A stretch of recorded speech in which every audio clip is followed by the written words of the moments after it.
ഞങ്ങളുടെ ചെടികളുടെ അറേഞ്ച്മെൻറ്റ്സ് ഉണ്ടോ? ഇത് ഇതിൻ്റെ പൂക്കളൊക്കെ വരാൻ പോവാ ഇനി. ഇതുകൊണ്ട് നല്ല തളർത്ത് ഇതുണ്ടോ ഇവിടെ ഈ ഇതുണ്ടോ ഒരു ചെറിയൊരു പാൻ പോലത്തെ ഒരു സാധനമില്ലേ, അത് വന്നിട്ടുണ്ടല്ലോ. ഗേറ്റിന് പുറത്ത് നട്ടാണ്. നല്ല വലുതായി കേട്ടോ, നല്ല മുട്ടനായിട്ട്. ഇനിയിപ്പോൾ ഈ വഴിയിലൊട്ടക്കം പിടിപ്പിക്കണമെന്ന് ഞങ്ങൾ വിചാരിക്കുക.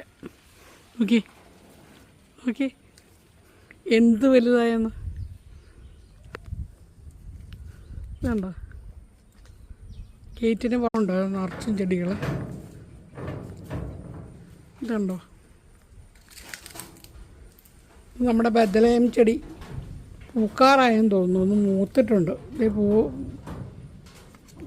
ഇത് കണ്ടോ. ഈ കാത്തിയ ആന്തൂറിയം പിന്നെ ഈ ടൈപ്പ് കുറേ ചട്ടിയിലുണ്ട്, ഇനിയും കുറേ ചട്ടിയിലുണ്ട്. അപ്പുറത്തെ സൈഡ് ഫുള്ളിങ്ങനെ പിടിപ്പിച്ചിരിക്കുക. ഇതും 2-4-5 ചട്ടി പിടിപ്പിച്ചിട്ടുണ്ട്. വലിയ മെയിൻ സ്റ്റെപ്പിൻ്റെ അങ്ങോട്ട് നല്ല വെയിലാണ്. ഇതൊക്കെ വാഴൂരെ വീട്ടിൽ നിന്ന് കൊണ്ടുവന്ന് പിടിപ്പിച്ചതാണ് ഈ ചെടിയൊക്കെ. അവിടെ കുറേ വെട്ടിക്കളഞ്ഞപ്പം ഇവിടെ കൊണ്ടുവന്ന് കുറേ വെച്ച് വരുമ്പോൾ എടുത്തുകൊണ്ട് വന്നിട്ട് ഇതൊക്കെ ഇങ്ങോട്ട് കൊണ്ടുവന്നു. ഒരു ഹൈഡ്രാഞ്ചിയാണ് ഇത്, വയലറ്റ് കളറാണ്. ലില്ലി, ഇതെല്ലാം ക്രോട്ടൺസ്. ഇവിടെ നോക്കൂ, പലതരം ചട്ടികളും ചെടിച്ചട്ടികളോ. നോക്കിക്കേ, അതിൻ്റെ ഒരു ബോൺസായി. നോക്കിക്കേ,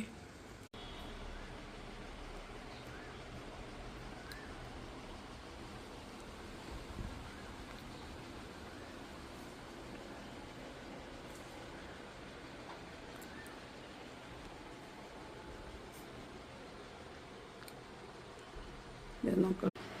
അങ്ങനെ അവിടെ മുകളിൽ കുറച്ച് കാറ്റസ് ഇരിപ്പുണ്ട്. ഇതിവിടെ ഞങ്ങൾ ഈ വീട് വാങ്ങിക്കുമ്പോൾ ഉണ്ടായിരുന്ന കാറ്റസിൻ്റെ കുഞ്ഞുങ്ങളാണ്.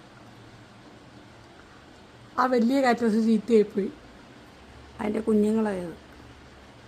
ഇവിടെ എല്ലാം ഇപ്പോൾ മണി പ്ലാന്റ് വെച്ചു മാറ്റിയിട്ട് കുറച്ച് മണി പ്ലാന്റൊക്കെ വെച്ചിട്ടുണ്ട്.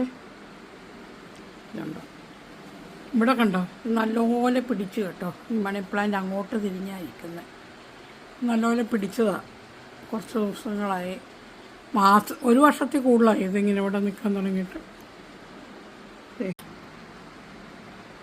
ചെടികൾ